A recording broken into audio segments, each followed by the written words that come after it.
Sinabung, lebih dari 100 siswa sekolah dasar di Kecamatan Tigan, Derket, Sumatera Utara diliburkan selama 4 hari. Selama di tempat pengungsian, para siswa mengisi waktu dengan bermain dan belajar bersama. 114 siswa sekolah dasar dan taman kanak-kanak berbaris serentak, bersiap untuk melakukan kegiatan belajar. Namun, kegiatan tidak berlangsung di gedung sekolah, melainkan di lokasi pengungsian. Para siswa berasal dari SD Negeri Desa Mardinding dan SD Tigan Derket, serta puluhan siswa taman kanak-kanak.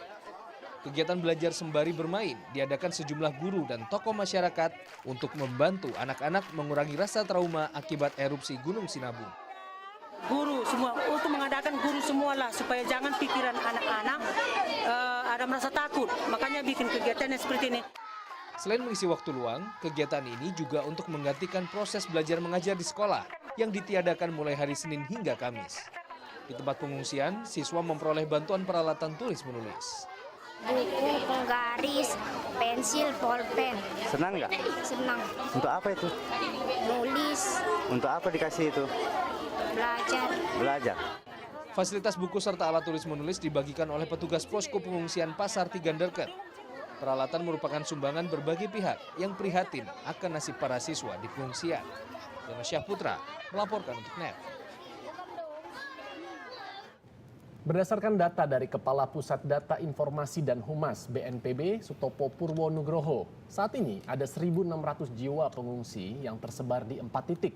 Sementara situasi terkini dari Gunung Sinabung, asapnya masih pekat dan terus mengepul dari puncak kawah Gunung Sinabung menuju ke arah barat, tepatnya ke arah Desa Tiga Binanga. Ada nggak mungkin kawan-kawan yang punya sanak keluarga di sekitar Gunung Sinabung? Nggak ada sih. Nggak ada ya.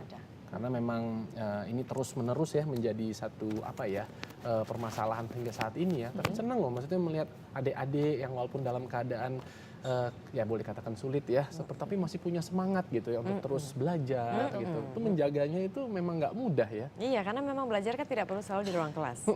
Bisa di mana-mana. Bisa belajar tuh bisa melalui lewat buku atau berbicara dengan narasumber begitu. Salah satu hal yang menyenangkan menjadi seorang wartawan itu adalah pada saat mewawancarai narasumber. Karena menurut saya narasumber itu seperti ensiklopedi atau buku begitu. Kita atau kuliah umum bahkan. Benar-benar. Jadi nanya pertanyaan apa saja gitu, misalnya kita bicara dengan seorang ahli pesawat atau seorang ahli seni begitu, pasti kita dapat ilmu sesuatu dari mereka. Jadi wawasan kita tuh seperti tersekat-sekat ya, tapi sekatnya banyak dan bidangnya banyak. Itu dia kenapa saya sangat menikmati bekerja menjadi host di Indonesia Morning Show. Karena kita selalu mengundang narasumber-narasumber yang kompeten. Jadi bisa belajar di situ. Jadi tidak hanya sesuatu hal yang ya sifatnya mungkin harus current juga, tapi hal-hal yang inspiratif. Ya kita banyak belajar. Saya sangat belajar di sini. Gimana kalau kamu pengalaman maksudnya mewawancara apakah sebagai reporter dulu gitu? Kalau misalnya mewawancarai gitu ya, kita tahu ya seperti yang Marissa bilang tadi, memang kalau mewawancarai itu kita pasti belajar banyak. Tapi kalau menurut saya menjadi wartawan itu paling sulit ketika mewawancarai anak-anak kecil. Kesulitannya apa nih, Nas? Karena ketika kita ngobrol sama mereka, kita belajar banyak gitu. Apalagi kalau misalnya kita turun ke lapangan gitu ya, apalagi dengan keadaan mungkin seperti di Sinabung ini. Kita belajar mungkin kegigihan mereka gitu. Tapi ketika kita tanya biasanya, apalagi live show gitu, kita tanya jawabannya iya dan tidak. Biasanya gitu kan.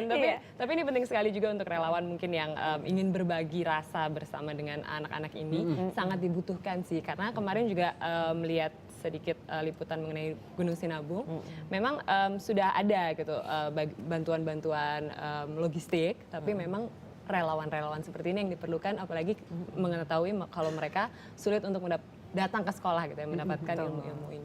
Dan juga mengajak bermain. Benar. Karena dunia bermain sangat penting dalam dunia anak. Nah, kita